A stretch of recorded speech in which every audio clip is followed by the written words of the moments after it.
Daddy, you sure you know what you're doing?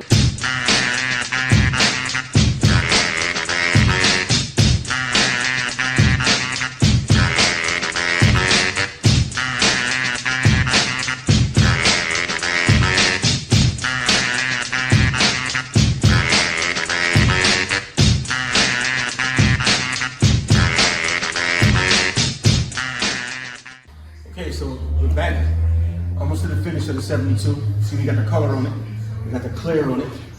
So in this place, we always get a little bit of dust in it. So even though that's the case, today is the day where we're gonna actually sand the whole car with some, probably 600, I'm thinking.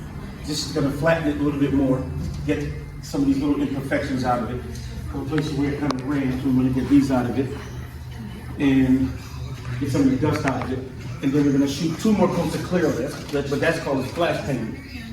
So the purpose of that is to get as much clear on the car as you possibly can, but not putting it all on at one time. So sometimes if you put 3 coats of clear on it at one time, you get popping because the solvents haven't come out at the bottom of the first coat of paint. So as you spray paint, the solvents come out.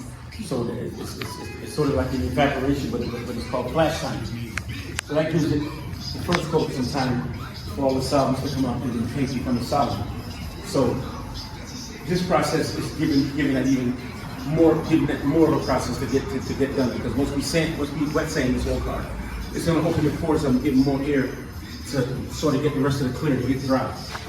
So today's the day we're going to go around it, block it with some 600, flatten it out, get all the little imperfections out, and then I'm not going to re-clear it today because this clear is a high solid clear and it takes like 2 days for it to get hard.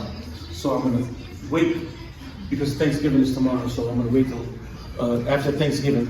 I'll shoot 2 more coats of clear on it. Here's the hood. And then we'll wait 2 days and then we'll wet sand and buff. So this is it's a process, but when you're trying to get this thing to look like glass, the more clear you got, is the more you're gonna have to buff down. So the hood is here, there's a little bit of dust in it, but that's okay because no matter what, we're gonna have to wet sand it anyway. But as you can see, the finish is nice, metallic, nice and even, and the color is nice and rich. This color has a lot of pearl in it, so when it goes outside in the sun, it's gonna look a lot different than it does in here. And I picked this color because the factory color was nice, but I don't think it had a pop to it. So I wanted this car to have a pop to it because, you know, if you look at most of these cars nowadays, everybody painting, they're changing the factory colors to come up to like a 2023 color instead of the 1972 color. So this is definitely a color change. And this is I think this is a GM color that I picked up from a train stock color. So here you go. Keep posted on the 72. I'll keep you posted, and you'll see when all the blocking and buffing is done, and this thing will look like glass. We'll clean it up, and then we'll get the top dyed, so the top is a different color as well. And that's it. So I'll keep you updated on the 72. Keep posted. All right. Say when you're ready. All right, wait. Yeah. Go ahead. Okay. So now this is our second wet sand. Because after we did a 1 wet sand after the first 3 coats of clear. So then I came back 2 days later after the 600 flattening, getting the runs out of it, 2 more coats of clear, and now this is the second wet sand. So we went 1,200, we went 2,500.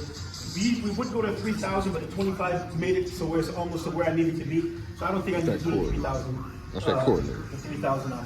So if you come up here, you can see the fender. This is how it's going to come back, and this is the first buff. So now there's a 3-step process to this buffing. This is the first buff.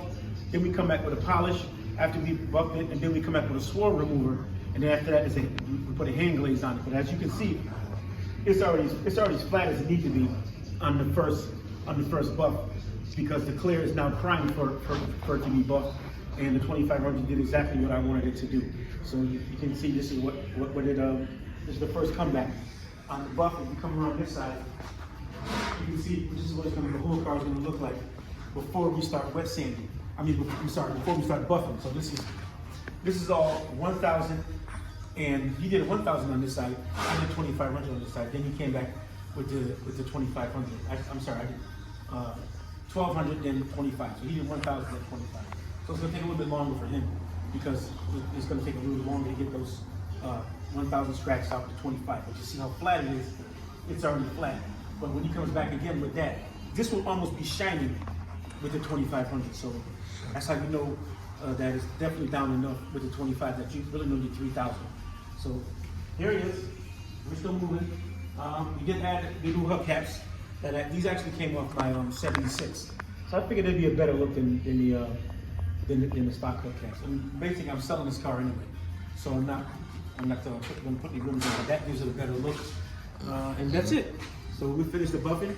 We'll show you again as we start assembling all the chrome, and then we'll show you as we're doing the top and that seat. We're gonna take the seat out because the seat has a rip in it.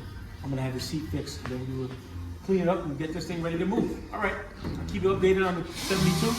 Keep looking. Thank you.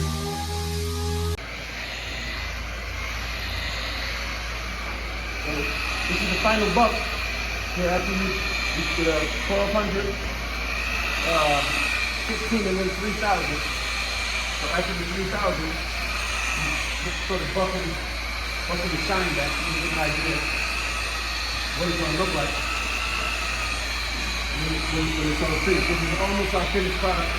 We're not quite there yet. We got the shine back, but I'm looking at this thing on the side and you see there's a couple of little swirl marks in here from the DA, a couple of dust swirl marks. All we got to do is buff it down a little further. It takes a little bit of time in order to get the mirror finished without having any imperfections in it. Just gotta let the buffer take the time to do its job. This is not my traditional buffer, but I found this pad at the swap meet, so it's a brand new pad. So I kind of went back to one of my old sander buffers, look at sander buffer. The pad fitted, so it's a brand new pad. So I bought it from the swap meet, not knowing it wasn't the right pad for my machine. But it works on this machine. It's doing the job. So that's all that counts. So there you go. So it's almost there. But I can still see there's a couple of right on here. There's a couple of little. What it is when you're using the DA sometimes picks up a little bit of dust. Then you get these little half a swirls in it. So to the naked eye, you probably can't see it, but I can see it. So just let the buffer sit here and ride on it a little bit longer. Until it rubs those down. So the buffer is almost like a sandpaper as well, because it's actually buffing the shine back. It's sort of like a high sand. So, all right, here we go. Just give you an update on where we are so far. When we take all the paper off this thing and start putting it back together, we'll give you another update so you can see how far we're getting on the 72. All right, keep posted. I'll let you know what's going on with the 72.